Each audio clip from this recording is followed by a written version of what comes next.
When you are ready to log back in, you can simply click on the links in your welcome email, or you can put in the website address directly yourself, holisticessentials.ca, or as seen on the example here, Holistic Essentials Wellness Directory.ca works as well.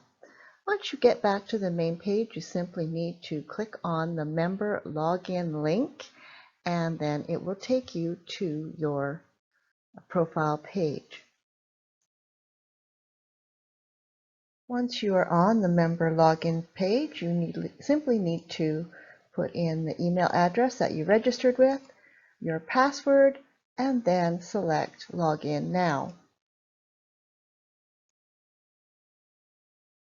This will take you directly back to the dashboard where you started to enter all of your information before.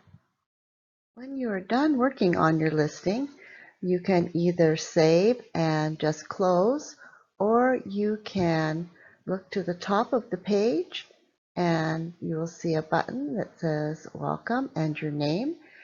Then the drop box will appear and you can choose to view the listing, edit the listing, or to log out.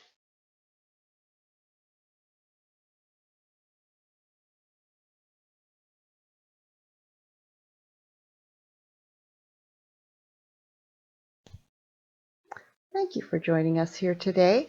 I hope that this answers any questions you might have had about how to log back into your profile. You can also get additional information on adding and updating information into your profile by watching that video as shown here on our site or on our YouTube channel.